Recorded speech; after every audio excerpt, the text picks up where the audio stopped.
Bismillahirrahmanirrahim. Assalamualaikum warahmatullahi wabarakatuh. Pada kesempatan kali ini saya akan mengisahkan seorang nabi yang diberi mukjizat oleh Allah Subhanahu wa taala dapat menghentikan matahari. Beliau adalah Nabi Yusha bin Nun, salah seorang nabi Bani Israel. Dia telah menyertai Nabi Musa dalam hidupnya. Dia menemani Musa dalam perjalanannya kepada Khidir, sebagaimana telah dijelaskan dalam kisah Musa dan Khidir. Allah memberikannya wahyu setelah Musa wafat dan Musa mengangkatnya sebagai penerusnya di Bani Israel. Dialah pemimpin yang berkat jasanya tanah suci bisa direbut kembali. Nabi Yusha pada saat persiapannya menuju kota yang hendak ditaklukkan, dia berusaha supaya pasukannya menjadi pasukan yang kuat dan tangguh. Oleh karenanya, dia menyeruti prajurit-prajurit yang bisa menjadi biang kekalahan, karena hati mereka lebih disibukkan oleh perkara dunia yang membelenggu hati dan pikiran mereka. Kemudian dengan pasukannya, Nabi Yusha berangkat ke kota yang hendak ditaklukkannya. Dia mendekati kota itu pada waktu asar di hari yang sama. Ini berarti kesempatan untuk membuka kota itu tidaklah banyak, karena berperang di malam hari tidaklah mudah dan bisa jadi hari itu adalah hari Jumat. Dia harus menghentikan perang begitu matahari terbenam, karena itu berarti tiba pada hari Sabtu telah tiba, dan perang di hari Sabtu hukumnya haram bagi Bani Israel. Maka dia harus mundur dari kota itu sebelum merebutnya. Dan ini berarti memberi peluang kepada penduduk kota untuk memperkuat pasukannya, memperbaiki benteng-bentengnya, dan menambah kekuatan senjatanya.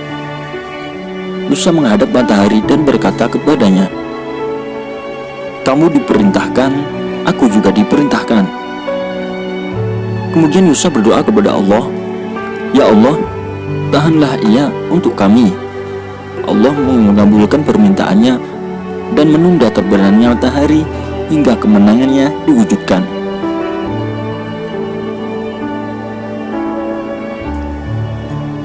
Iman Yusha begitu besar. Dia yakin qudrat Allah di atas segala sesuatu. Dia mampu memanjangkan siang sehingga kemenangan bisa diraih sebelum terbenamnya matahari. Urusan seperti ini tidak sulit bagi Allah, dan kita mengetahui pada hari ini bahwa siang dan malam terjadi karena perputarannya bumi mengelilingi dirinya. Dan sepertinya ilmu yang sebenarnya berada di sisi Allah Subhanahu wa ta'ala. Perputaran bumi berjalan lambat dengan qudrat Allah hingga kemenangan terwujudkan. Allah tidak menghalalkan harta rampasan perang bagi umat manapun sebelum kita.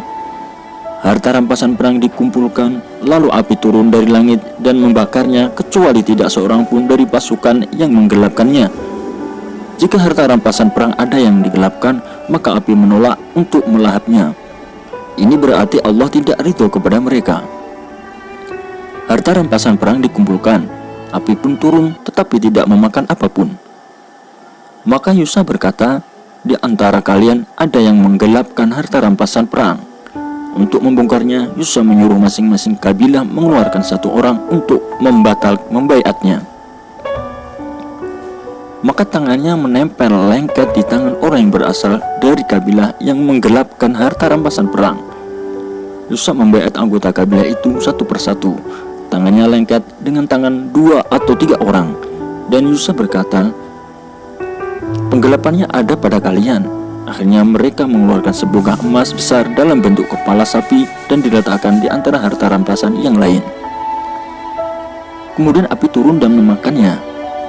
Hukum ini telah mansukh bagi kita. Harta rampasan perang telah dihalalkan bagi kita sebagai rahmat dari Allah kepada kita dan karunia-Nya. Dan dihalalkannya harta rampasan perang merupakan salah satu kekhususan atas umat ini. Demikian kisah Nabi Yusha alaihissalam. Semoga kita semua dapat mengambil hikmah dan pelajaran dari kisah tersebut, dan semoga dapat menambah keimanan kita kepada Allah Subhanahu wa ta'ala dan para nabi-nabinya.